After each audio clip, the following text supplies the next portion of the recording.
அருமையானவர்களே, எப்படி இருக்கீங்க? சந்தோஷமாக இருக்கீங்களா?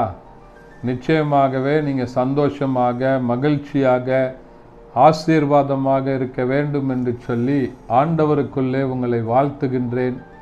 ஆண்டவர் உங்களை ஆசீர்வதித்து வழி நடத்துவாராக. ஒருவேளை இந்த நாளில் ஒரு சிறப்பான நாள். என்ன நாள் என்று சொன்னால் உலக தொழிலாளர் தினம்.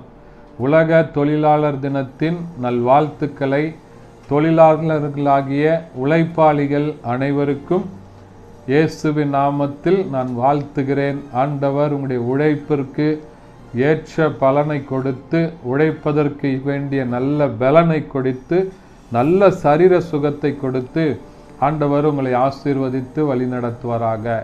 ஒருவேளை உலகம் முழுவதும் உழைக்கிறவர்களுக்கு என்று சொல்லி அவர்கள் உழைப்பதற்கு ஏற்ற ஊதியத்தை நிர்ணயிக்கும்படியாக உழைப்பிற்கு எவ்வளவு நேரம் அவர்கள் வேலை செய்ய வேண்டும், டெய்லி 8 மணி நேரம் வேலை செய்யணும், வாரத்தில் ஒரு நாள் கண்டிப்பாக அவர்களுக்கு விடுமுறை வேண்டும், வேலை செய்வதற்கு ஏற்ற வயது வரம்பு என்ன என்று சொல்லி இவைகளெல்லாம் உலக நாடுகளெல்லாம் கூடி சேர்ந்து முடிவு பண்ணி நம்முடைய இந்திய தேசத்திலும் அதை 1948ஆம் ஆண்டு முதல் அதை பின்பற்றி வருகிறார்கள்.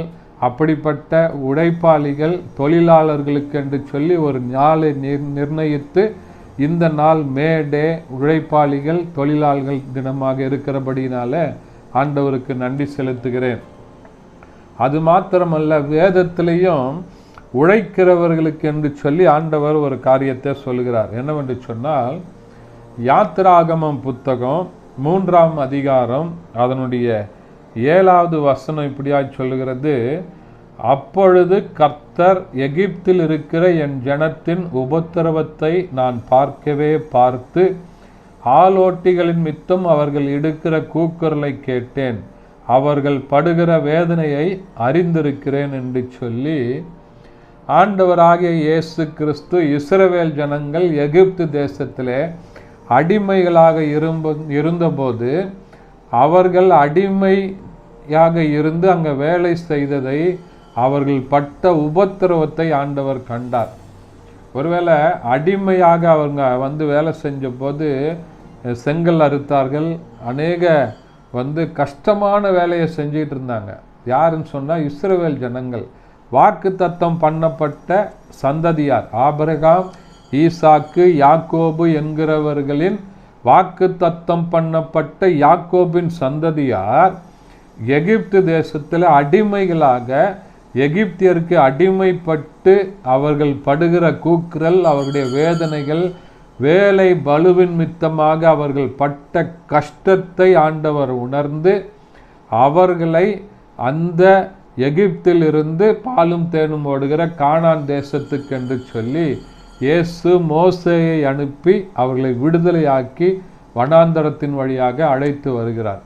எதற்காக என்று சொன்னால், ஆண்டவருடைய பிள்ளைகள் படுகிற பாடை, உபத்திரவத்தை ஆண்டவர் காண்கிறவராக இருக்கிறார். ஒருவேளை இன்றைக்கு அளவும் உங்களுடைய வேலை ஸ்தலத்தில் உங்களுக்கு விரோதமாக அநேக போராட்டங்கள் இருக்கிறதா? உங்களை அடிமைப்படுத்துகிறாங்களா?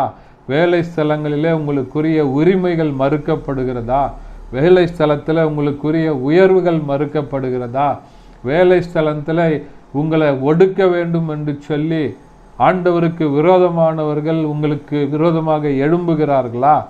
இன்றைக்கு ஆண்டவர் உங்களை பார்த்து சொல்லுகிறார், இஸ்ரவேல் ஜனங்கள் பட்ட உபத்திரவத்தை ஆண்டவர் கண்டார் என்று சொல்லி பார்க்கிறோம்.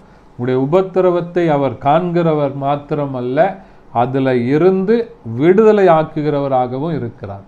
ஆண்டவர் உங்களை விடுவிக்கிறவராக இருக்கிறார். இந்த நாளில் இந்த வசனத்தை பிடித்து நீங்கள் ஜெபிங்க. ஆண்டவரே, அன்றைக்கு எகிப்தில் இருந்த ஜனங்களை விடுதலை ஆக்குனீங்களே, உம்மை ஆராதிக்கும்படியாக அழைத்து வந்தீங்களே, பாலும் தேனும் ஓடுகிற ஆசீர்வாதமான தேசத்தில் வழி நடத்தினீங்களே, என்னையும் ஆசீர்வாதமாக வழி நடத்துங்கப்பா. என்னுடைய இந்த போராட்டத்தில் இருந்து, இந்த அடிமைத்தனத்தில் இருந்து, எனக்கு விரோதமாக செய்கிற காரியங்களில் இருந்து எனக்கு விடுதலையை தாங்கன்னு சொல்லி ஆண்டவரை நோக்கி கேட்டு பாருங்க. நிச்சயமாகவே தேசத்தில் இப்படிப்பட்ட ஒரு நாளை கொடுத்து உழைப்பவர்களுக்கு, தொழிலாளர்களுக்கு என்று சொல்லி வைத்திருக்கிற சகல ஆசீர்வாதங்களும் நன்மைகளும் உங்களுடைய வாழ்க்கையில் வந்தடைய ஆண்டவர் உங்களோடு கூட இருந்து உங்களை ஆசீர்வதித்து வழி நடத்துவாராக. தொடர்ந்து ஜெபிங்க. ஆண்டவர் உங்களுக்குரிய காரியத்தை, உங்களுக்குரிய மகிமையை, உங்களுக்குரிய நன்மையை உங்களுக்கு கொடுத்து உங்களை வழி நடத்துவாராக. ஜெபிக்கலாமா? பரிசுத்த பிதாவே, உம்மை துதிக்கிறோம், உம்மை ஸ்தோத்தரிக்கிறோம். இந்த நாளில் கேட்ட வசனத்தின்படி ஆண்டவரே, இந்த உலக தொழிலாளர் தினத்தில் வேலையின் மித்தமாக உபத்திரவப்படுகிறவருடைய உபத்திரவத்தை கர்த்தர் மாற்றுவீராக. அடிமைத்தனங்களை மாற்றுவீராக. விரோதமான எழும்புகிற எல்லா பலவான்களையும் ஆண்டவரே நிர்மூலமாக்கி போடுவீராக.